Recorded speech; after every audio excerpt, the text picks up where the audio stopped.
자, 여러분 그 토끼와 거북이라는 이야기 아십니까? 예, 이솝 우화 중에 하나죠. 토끼와 거북이가 경주를 했습니다. 누가 이겼습니까? 누가 이겼다고요? 거북이가 이겼어요? 네, 그렇죠. 토끼가 이긴 것이 아니라 거북이가 이겼습니다. 여러분 왜 거북이가 이겼을까요? 예, 분분합니다. 이유가 막 웅성웅성. 토끼가 우리 생각에는 반드시 토끼가 이길 줄 알았는데 토끼가 이기지 않고 거북이가 이겼습니다. 거북이가 이긴 이유가 뭘까요? 예, 쉬지 않고 갔기 때문에. 고마워요. 가영이 고마워. 유찬이 없으니까 가영이가 대신 대답을 해줍니다. 아우 좋습니다. 네, 여러분 그렇게 우리는 이제 토끼와 거북이의 이야기를 너무나도 많이 들어왔습니다. 근데 여러분 곰곰이 제가 이 토끼와 거북이 이야기를 이렇게 보면서 토끼가 왜 잠을 잤을까? 여러분 토끼가 왜 잠을 잤을까요? 피곤해서? 너무 열심히 일을 해서 피곤해서 잠을 잤을까요? 본인이 달려가야 될 목표를 잃어버렸어요. 딱 돌아보니까 땅 하고 시작해서 토끼가 열심히 뛰어갔습니다.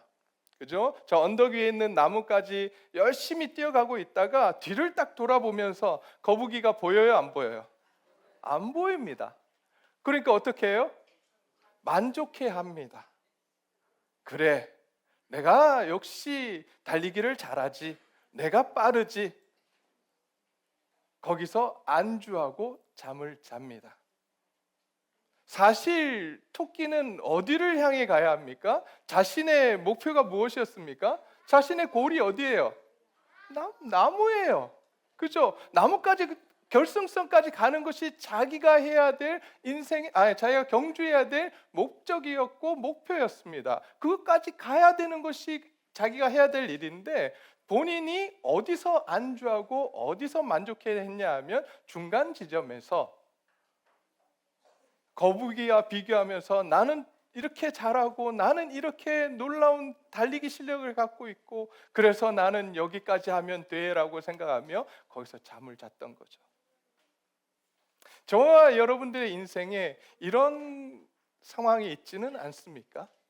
우리가 정말 바라봐야 하고 우리가 정말 추구해야 되는 그것들을 바라보면서 믿음의 길을 걸어가야 하는데 지금 현재 우리에게 주어진 현실에 만족해서 더 이상 앞으로 가지 아니하고 우리의 삶 속에 만족해야 하면서 나는 여기까지 하면 됐어. 내 옆 사람을 보니까 아우 난 많이 왔네 라고 하며 현실에 안주하는 믿음 생활을 하고 있는 것이 혹시 우리의 모습은 아니냐는 거죠. 우리가 정말 바라보고 우리가 정말 추구해야 될 그 목표, 목적, 그것은 무엇입니까? 영원한 하늘나라 아닙니까? 영원한 하나님 나라를 우리는 바라보면서 그 하나님 나라에 들어가기까지 우리는 끊임없이 하나님께 우리의 시선을 맞추고 하나님의 음성에 우리에게는 귀를 기울이며 살아가야 되는 것 아닙니까? 그리고 그 말씀을 붙들고 순종하며 살아가려고 애쓰고 힘쓰고 비록 느리고 더디지만 계속해서 그 목표를 바라보면서 그 영원한 하나님 나라를 바라보며 소망하며 살아가야 되는 것이 우리가 해야 될 일이 아니냐는 거죠. 근데 어쩌면 오늘날 많은 그리스도인들이 현실에 안주하고 있는지 모르겠어요. 이만하면 나는 믿음 생활 잘했고 이만하면 내가 하나님 앞에 봉사 많이 했고 이만하면 됐지 않느냐, 나는 이만하면 만족한다. 근데 하나님께서 우리에게 주신 목표가 뭐예요? 우리에게 주신 그 비전이 뭐예요? 꿈이 뭐예요? 영원한 하나님 나라란 말이에요. 근데 그 하나님 나라는 바라보지 아니하고 내 현실 속에서 안주하며 살아가고 있지는 않는지 오늘 우리 자신들 한번 돌아보는 귀한 시간이 되기를 간절히 소원합니다. 이렇게 우리처럼 현실에 안주해서 토끼처럼 현실에 안주해서 살아가던 한 사람이 오늘 성경에 등장합니다. 그 사람의 이름이 뭘까요? 그 사람의 이름이 뭘까요? 아브라함이에요. 여러분 오늘 본문을 보시게 되면 이렇게 시작을 합니다. 17장 1절에 아브라함이 99세 때에라고 지금 아브라함의 나이를 딱 이야기를 합니다. 여러분 지금 가만히 지금까지 창세기 12장부터 지금까지 오면서 아브라함의 나이를 제일 먼저 이야기한 적이 있었는지 한번 생각 한번 해보십시오. 없습니다. 항상 뒤에 아브라함의 나이가 얼마였더라, 아브라함의 나이가 75세였더라, 아브라함의 나이가 86세였더라, 이런 식으로 하나님께서 말씀 뒤에 다 나왔거든요. 근데 오늘 본문에서는 뭐라고 이야기하냐면 99세더라 라고 딱 정확하게 처음부터 말씀을 합니다. 왜 그렇게 말씀을 하셨을까? 이건 강조하시는 거거든요. 왜 강조하셨을까 생각을 해보면, 자, 앞에서 우리가 지난주에 16장에서 아브라함이 어떤 실수를 저질렀죠? 하갈과 잠자리를 하는, 하나님의 뜻이 아니었음에도 불구하고 하갈과 잠자리를 해서 아들을 낳는 실수를 저지릅니다. 하나님께서 이스마엘조차도 하나님 축복해 주시겠다고 약속하셨고 책임져 주시겠다고 약속하셨습니다. 그러나 하나님이 약속하신 아들은 아직 이 땅에 태어나지 않았습니다. 하나님의 약속이 이루어지지 않았습니다. 하나님의 약속은 누구를 통해서 태어나요? 사라, 아브라함의 본처 사라를 통해서 이 땅 가운데 아들이 태어나는 것이었습니다. 그런데 여러분, 이스마엘을 갖고 났더니, 이스마엘을 품에 안고 났더니 어떻게 됐을까요? 아브라함의 마음이 어땠을까요? 아들이 85년 동안 아들이 없다가, 자녀가 없다가 생겼어요. 어떨까요? 심히 좋았더라. 심히 좋았겠죠. 얼마나 좋았겠습니까? 말로 이루할 수 없었을 거예요.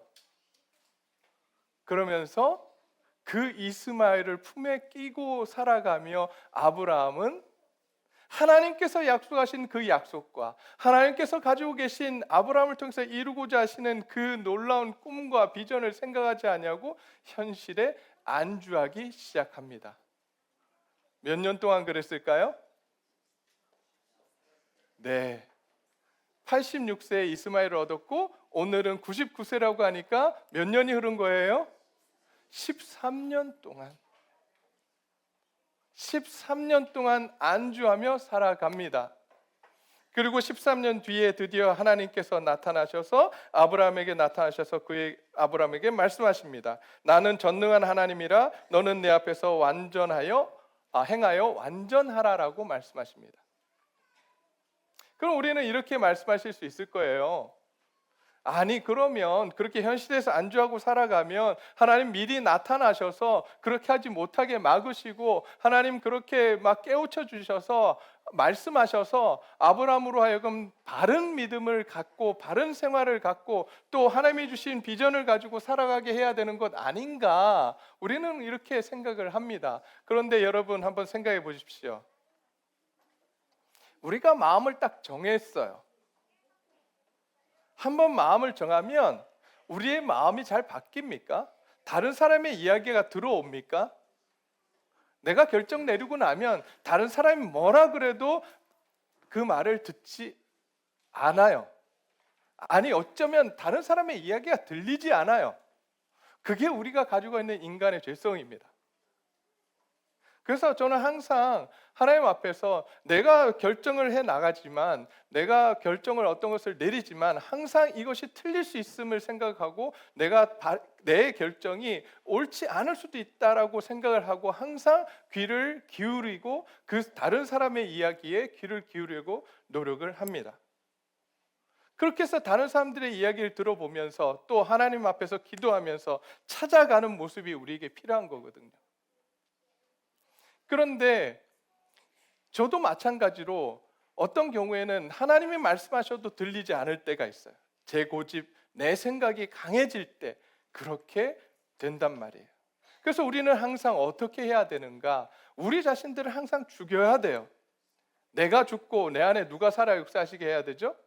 예수님이 살아 역사하시도록 우리는 노력해야 됩니다. 그래야 하나님의 음성이 들리거든요. 우리는 끊임없이 하나님의 소리를 잘 안 듣는 그러한 사람들이에요. 오늘 본문에서도 아브라함이 이제 이스마엘에게 만족하며 이스마엘을 자기 아들로 삼고 만족하며 살아갑니다. 하나님께서 중간에 나타나셔서 말씀하셔도 들리지 않아요. 드디어 언제 들렸느냐? 13년이 지난 오늘 본문의 시점에서 드디어 하나님의 말씀이 이제 아브라함에게 들린 거죠. 그때서야 이제 하나님의 음성이 들리기 시작합니다. 그러면서 하나님께서 이렇게 말씀하십니다. 나는 전능한 하나님이라 너는 내 앞에서 행하여 완전하라라고 말씀합니다. 자, 하나님이 어떤 분이시라고 말씀하십니까? 어떤 분요? 전능하신 분. 여러분 여기다 밑줄을 그어두세요. 우리가 믿는 하나님이 어떤 분이시라고요? 믿으십니까? 근데 왜 우리가 살아가면서 하나님은 이러고 내가 이런 고난 속에서도 이 문제를 해결 못하실 거라고 생각하십니까? 왜 하나님이 내 인생을 바꿔주시지 못할 거라고 생각하십니까? 하나님 어떤 분이시라고요? 전능하신 분이세요. 전능이란 단어가 무엇입니까? 모든 것을 하실 수 있는 분이시다라고 말씀하시는 거예요. 그렇다면 내 삶을 변화시켜 주실 수 있는 분도 누구세요? 나의 경제적 문제도 해결해 주실 분이 누구세요? 나의 병의 문제를 해결해 주실 분 누구세요? 나의 마음의 문제도 해결해 주실 분 누구세요? 하나님이세요. 전능하신 하나님을 오늘 예배하고 전능하신 하나님 앞에 나아가서 그 하나님과 함께 살아가는 우리 성도님들이 되시기를 간절히 소원합니다. 하나님께서 아브라함에게 이제 말씀하시는 거예요. 나는 전능한 하나님이다. 지금까지 너희가 받지 않느냐? 잠시 네가 나를 잊고 있는 것 같은데 나는 전능한 하나님이다라고 오늘 분명하게 처음부터 하나님이 어떤 분이신지 말씀해 주세요. 그리고 나서 말씀하시는 게 뭐냐면 내 앞에서 어떻게 행하라고요? 행하여 완전하라라고 말씀하십니다. 완전하라. 지금 아브라함의 삶이 완전하다는 거예요? 불완전하다는 거예요? 불완전하다는 거예요. 그러니 이제 너는 내 앞에서 완전하도록 행하라라고 지금 말씀을 하십니다. 왜 아브라함의 삶이 그렇게 불완전할까요? 하나님께서 말씀하신 그 꿈과 비전을 잊어버렸기 때문이에요. 하나님께서 주신 언약을 잊어버렸기 때문이에요. 그래서 그것들 잊어버리고 무엇에 안주하며 살아요? 자기 현실에 안주하며 살기 때문에 하나님 보시기에 아브라함의 삶이 불완전한 거예요. 그러니까 이제 아브라함에게 말씀하십니다. 너는 이제 다시금 이제 그 자리에서 돌아서서 현실의 안주해 있는 그 자리에서 돌아서서 내가 준 그 언약을 기억하고 내가 가지고 있는 그 너에게 준 꿈과 비전을 다시 기억하면서 완전하게 살아가라라고 지금 말씀을 하고 계시는 것입니다. 그렇게 말씀하시고 나서 이제 하나님은 아브라함을 초청하십니다. 어디로 초청하시냐면 이제 다시 언약을 맺자라고 말씀을 하십니다. 자, 4절 말씀입니다. 4절 말씀 함께 보겠습니다. 보라, 내 언약이 너와 함께 있으니 너는 여러 민족의 아버지가 될지라. 이후로는 내 이름을 아브람이라 하지 아니하고 아브라함이라 하리니 이는 내가 너를 여러 민족의 아버지가 되게 함이니라. 내가 너로 심히 번성하게 하리니 내가 내게서 민족들이 나게 하며 왕들이 내게로부터 나오리라. 아멘. 이제 하나님이 어떤 분이신지 떠올리게 하시고 다시금 언약을 세우게 하십니다. 그러면서 언약의 핵심이 무엇인가? 다시 언약을 하시면서 내가 너와 다시 언약을 할 텐데 라고 하면서 그 언약의 핵심이 무엇이냐면 2절 말씀이에요. 2절 내가 내 언약을 나와 너 사이에 두어 너를 크게 번성하게 하리라. 하나님께서 아브라함에게 다시 다시 말씀하시면서 언약을 다시 맺자고 하시면서 그 언약의 핵심 문장이 뭐냐 하면 오늘 여기 나온 너를 크게 번성하게 하겠다라고 지금 말씀을 하시는 거예요. 오늘 이 말씀이 이 자리에 있는 저와 여러분들에게 동일하게 주어지기를 간절히 소원합니다. 우리의 삶이 크게 번성되어지기를 간절히 소원합니다. 근데 여러분, 무엇을 번성하게 해주겠다고 하는 걸까요? 무엇을 번성하게 해주겠다고 하는 걸까요? 그게 중요하잖아요. 그렇잖아요. 오늘 본문 말씀을 보게 되면 아까도 말씀을 드렸지만 4절 말씀부터 6절 말씀까지 보게 되면 민족을 번성시켜 주겠다라고 말씀합니다. 내가 내 한 자녀 주는 것이 아니라 그 자녀뿐만 아니라 그 후손들까지 풍성하게 해줘서 번성케 해서 어떤 일이 일어나느냐, 바로 여러 민족의 아버지가 되게 해주겠다라고 약속해 주십니다. 아브라함은 처음에 하나님을 믿고 하나님을 따를 때 어떤 약속을 받고 따랐습니까? 그리고 어떤 기대를 했을까요? 그가 기대했던 것은 자녀를 얻는 거예요. 그냥 아들 하나 얻는 거예요. 그래서 후손을 이어가는 거였어요. 근데 오늘 이제 하나님께서는 나는 전능한 하나님이다라고 하시면서 무엇을 약속하시냐면 내가 한 자녀 주는 것으로 그치는 것이 아니라 큰 나라를 만들고 민족들이 너에게서 나오도록 하겠다. 민족의 아버지가 되게 하겠다. 열국의 아버지가 되게 하겠다라고 약속하고 계십니다. 그러면서 그 약속의 증표로 아브라함의 이름을 바꿔주세요. 지금까지 아브람이었습니다. 아브람. 그런데 이제 하나님께서 아브람, 너는 이제 더 이상 아브람이 아니라 아브라함이라고 계명해 주십니다. 아브람은요, 큰 아버지란 뜻이에요. 그런데 아브라함은 열국의 많은 민족의 아버지라는 뜻을 갖고 있습니다. 이제 나는 너를 통해서 어떤 일을 이루기 원하냐면 너 한 사람, 너 하나 잘 되고 거기에 관심 있는 것이 아니라 이제 너를 통해서 많은 민족들이 나오는 것을 내가 원한다라고 지금 말씀해 주고 계시는 것입니다. 오늘 하나님이 우리를 하나님의 자녀로 부르셨습니다.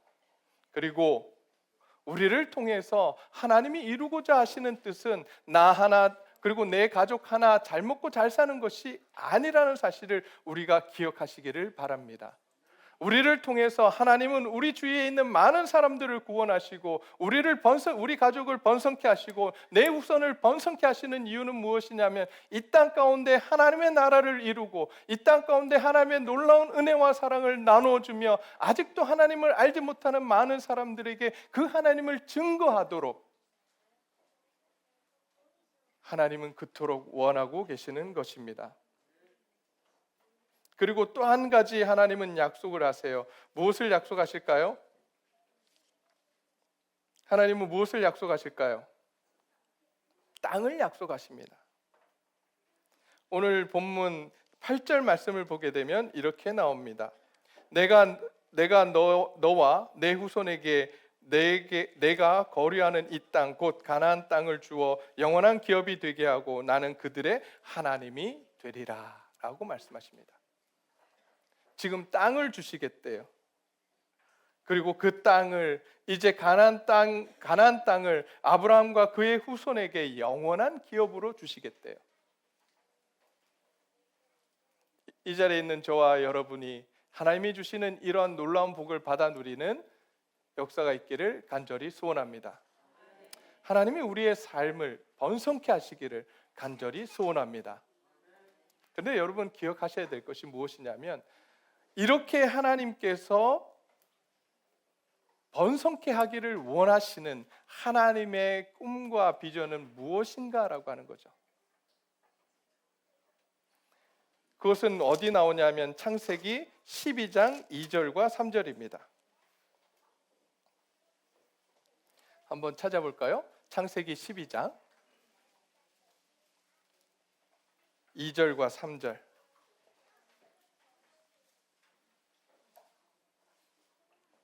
자, 다 찾으신 줄 알고 제가 봉독해 드리겠습니다. 내가 너로 큰 민족을 이루고 내게 복을 주어 내 이름을 창대하게 하리니 너는 복이 될지라.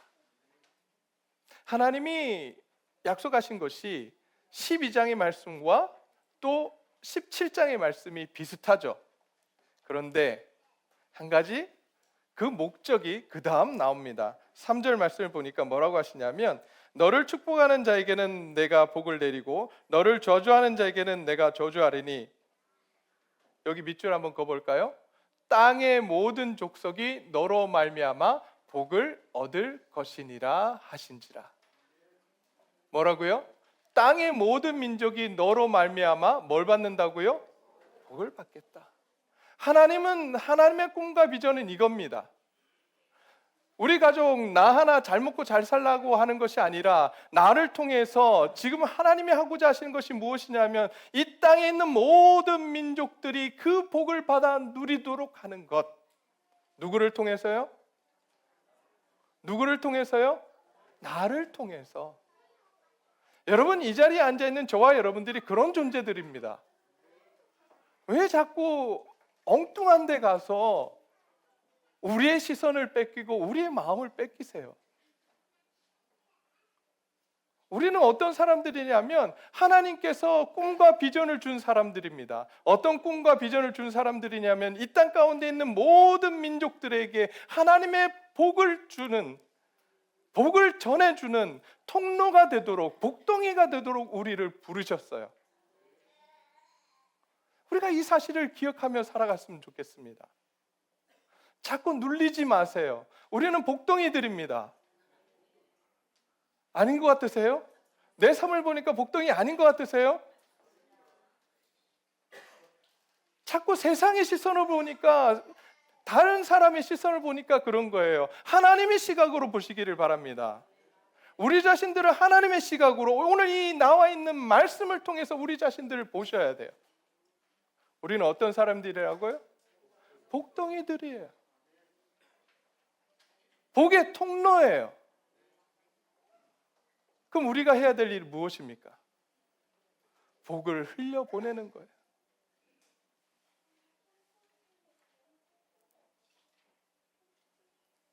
현실에 안주하는 것이 아니라 이만하면 내가 다 했지, 이만하면 내 믿음이 됐지가 아니라 하나님께서 지금 꾸고 계신 그 꿈, 나에게 주셨던 그 비전, 이 땅의 모든 민족들에게 복이 되는 그 꿈을 지금 우리에게 주셨습니다. 오늘 이 시간 저와 여러분들이 그 꿈을 꿀 수 있었으면 좋겠어요. 하나님의 마음이 내 마음이 되어서 하나님의 마음이 있는 곳에 내가 내 마음도 같이 있고, 하나님의 손과 발이 있는 곳에, 하나님의 눈이 있는 곳에 우리의 손과 발이, 우리의 눈이 있기를 간절히 소원합니다. 그들에게, 아파하는 사람들에게 찾아가서 그들의 손을 붙들고 함께 기도하고, 고통 중에 있는 사람들에게 찾아가서 그들의 손을 붙들고 함께 기도하며 위로할 수 있는, 그리고 복음을 전해줄 수 있는 저와 여러분들이 되시기를 간절히 소원합니다. 그렇게 하나님께서 이제 번성케 하시겠노라고 다시금 잊어버렸던 하나님의 꿈과 비전을, 너는 복덩이야. 우리 자녀들, 우리 부모님들, 우리 자녀들에게, 우리 부모님들이 가끔 우리들에게 이런 하지 마셔야 될 말들을 많이 했어요. 이런 썩을 놈. 아니, 우리의 삶이 썩어지면 어떻게 해요? 잘 돼야지. 이런 빌어먹을 놈. 아니, 빌어먹으면 어떻게 해요? 빌려주는 인생이 되라고 했는데. 그렇잖아요. 그것들을 하나님 앞에서 회개하는 시간 되기를 원합니다. 아니, 진짜예요. 우리의 말이 씨가 된다 그랬어요. 우리가 말한 대로 이루어진다고 말씀하셨어요. 그러기에 여기 있는 부모님들, 자녀들에게 축복의 말들을 많이 해주시기 바랍니다. 너는 내 복덩이야. 너는 하나님의 복덩이야. 그렇게 축복해 주시기를 간절히 소원합니다. 네, 아멘 하시는 분들이 별로 없네요. 집에 가셔서 하실 줄 믿습니다. 여기서 하기에는 부끄러우니까 집에 골방에 가서 아무도 안 보는 데서 제발 하세요. 제발 하세요. 하나님이 그걸 원하시거든요. 내 자녀, 내 손주들 위해서 계속 축복의 말들을 해주세요. 그 아이들이 변화될 거예요. 하나님께서 이제 그에게, 아브라함에게 찾아가셔서, 현실에 안주하고 있는 아브라함에게 찾아가셔서 이제 다시금 하나님의 꿈과 비전, 하나님의 언약을 기억해 하시면서 다시금 언약을 맺으십니다. 그러면서 이제 15장에서는 하나님께서 자신의 생명을 걸고 언약을 하셨었습니다. 기억나세요? 재물을 쪼개어 놓고 그 사이를 하나님만 지나가셨어요. 그래서 그것을 징표로, 언약의 징표로 아브라함에게 보여주셨던 하나님, 오늘 이제 이 17장에서는 아브라함에게 언약의 징표를 요구하십니다.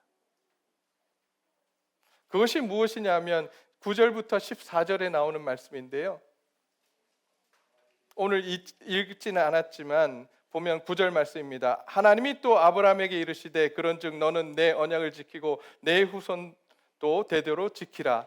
너희 중 남자는 다 할례를 받으라. 이것이 나와 너희와 너희 후손 사이에 지킬 뭐라고요? 내 언약이니라. 이제 하나님께서 할례를 요구하십니다. 모든 남자들, 너희 집안에 있는 모든 남자들은 할례를 받으래요. 제가 여기서 다 할례가 무엇인지 설명하기는 좀 그렇고요.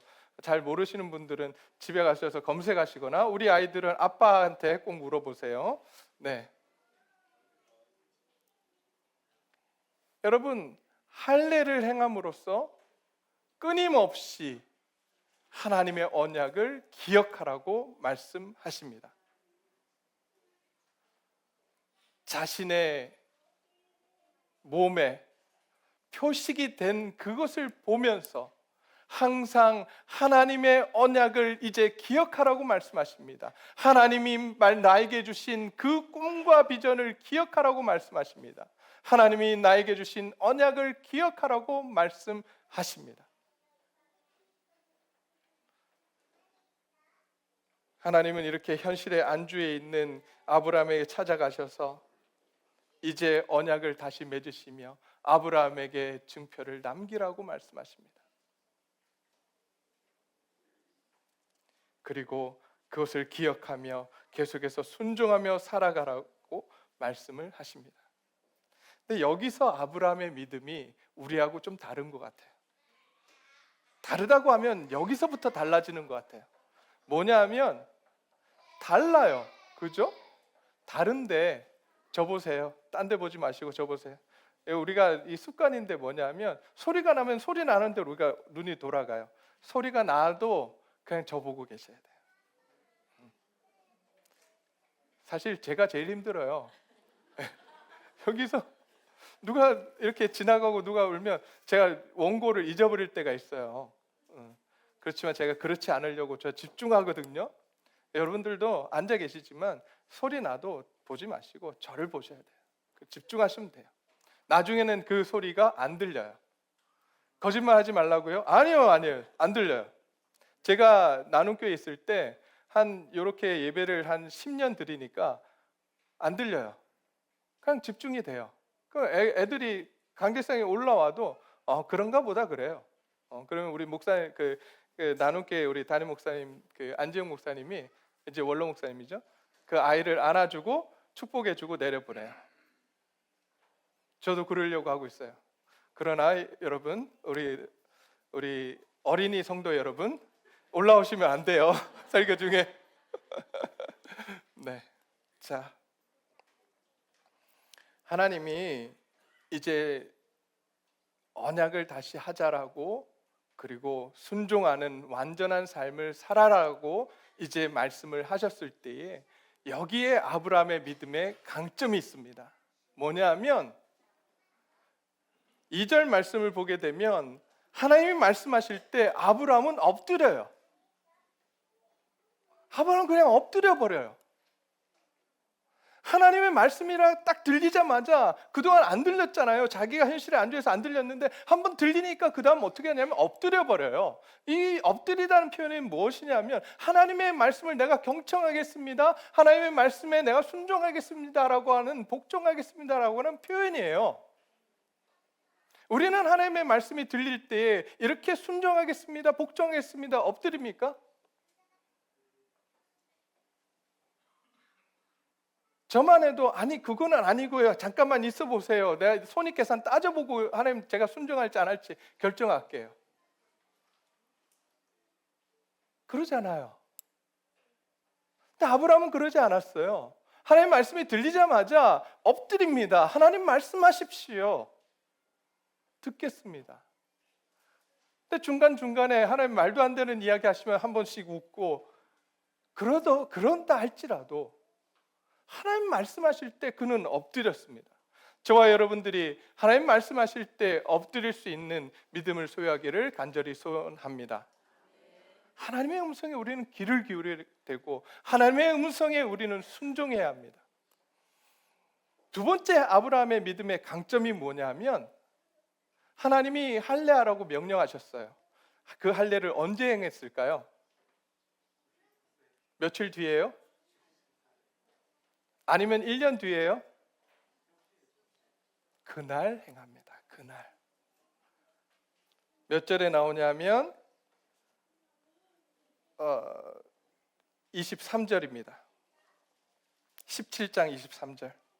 이에 아브라함이 하나님이 자기에게 말씀하신 대로 이날에 그 아들 이스마엘과 집에서 태어난 모든 자와 돈으로 산 모든 자 곧 아브라함의 집 사람 중 모든 남자를 데려다가 그 표피를 베었으니. 언제요? 이날에, 그날에 그는 하나님의 명령을 받고 그날 바로 순종을 했습니다. 이것이 아브라함이 가진 믿음의 강점이었어요. 저와 여러분들이 그러한 믿음 소유하기를 간절히 소원합니다. 하나님의 음성이 아까보다 아멘이 확 줄었네요. 하나님의 말씀이 들리면 그 말씀을 내가 경청하겠다고, 이제 순종하겠다고 고백하고 이제 그 말씀을 깨달았다면 그 말씀을 붙들고 살아가려고 적어도 몸부림치는 그날 당일 몸부림치는 저와 여러분들이 되시기를 간절히 소원합니다. 그걸 하나님이 믿음으로 보시고 그런 아브라함을 보시며 의롭다라고 말씀하셨어요. 그렇다고 해서 아브라함이 이제 완전한 믿음을 소유했을까요? 아닙니다. 좀 이따 보시겠지만 또 자기 아내를 팔아 넘겨요. 그러나 여러분, 하나님 그거 모르셨겠어요? 아시지만 오늘 이 시간 하나님이 말씀하실 때에 그 말씀 앞에 엎드리고 그 말씀에 순종하는 아브라함을 보시며 잘했다 칭찬하시는 하나님이신 줄 믿으시기 바랍니다. 오늘 우리에게도 원하시는 건 그거예요. 미래에 네가 또 넘어질 건데 왜 순종하냐, 그런 거 말고 하나님이 정말 원하시는 건 뭐냐 하면 지금 오늘 이 시간 말씀을 들었느냐, 그렇다면 그 말씀대로 순종하며 살아가려고 몸부림치라고 말씀하십니다. 이제 말씀을 맺고자 합니다. 하나님은 오늘도 아브라함처럼 우리 현실에 만족하며 하나님의 꿈과 비전 그리고 언약을 잊어버리는 우리에게 찾아오셨습니다. 그리고 하나님이 어떤 분이신지 다시 가르쳐 주셨습니다. 하나님은 우리를 향해 가지고 계신 꿈과 비전을 다시 보여주셨습니다. 이제 하나님은 우리에게 다시 언약을 맺자고 요구하고 계십니다. 현실에 안주해 있는 자리에서 일어나 믿음의 길을 걷는 저와 여러분들이 되시기를 간절히 소원합니다. 우리가 이제 다른 것 보지 맙시다. 우리의 현실에 안주하지 말고 하나님께서 주신 꿈과 비전을 우리는 우리 마음 가운데 품고 그날 주님 앞에 가 서게 되는 그날까지 우리는 끊임없이 거북이와 같이 끊임없이 그 목표를 바라보며 영원한 하나님 나라를 바라보며 믿음의 길을 걷는 저와 여러분들이 되시기를 간절히 소원합니다. 이제 그러나 우리가 또한 기억해야 될 것이 있습니다. 우리가 그렇게 살아가려고 할 때 우리를 그렇게 살지 못하도록 우리를 방해하는 세력이 있습니다. 우리를 보고 이렇게 이야기합니다. 네가 그렇게 살고도 어떻게 하나님의 자녀라고 이야기할 수 있니? 어떻게 복동이라고 이야기할 수 있니? 봐봐, 오늘도 너 실패했잖아. 너 같은 사람이 어떻게 하나님의 자녀라고 할 수 있니? 하나님의 언약이 어떻게 이루어지겠니? 라고 계속해서 우리에게 이야기를 합니다. 그래서 우리로 하여금 패배감에 빠지도록, 패배자의 길을 걷도록 우리에게 계속해서 유혹하고 우리에게 패배감을 줍니다. 이제 우리는 선포해야 합니다. 사단을 향해서 선포해야 합니다. 더 이상 나는 너의 말을 듣지 않겠다고. 나는 하나님의 자녀라고. 하나님께서 오늘 말씀하신 이 말씀을 따라서 나는 복의 근원이 될 것이라고. 누구의 이름으로 선포해야 할까요? 우리를 위해서 십자가에서 죽으신, 우리를 구원하신 우리의 주인 되신 그 예수 그리스도의 이름으로 우리는 선포해야 합니다. 그때 우리는 일어설 수 있습니다. 우리의 힘이 아닌 오직 하나님의 능력으로 일어설 수 있습니다. 우리가 만족해서 지금 앉아있는 이 자리에서 일어나기를 원하십니까? 하나님의 꿈과 비전을 품기를 원하십니까? 그렇다면 오늘 예수님의 손을 붙들고 예수님의 이름으로 우리가 일어나기를 소원합니다.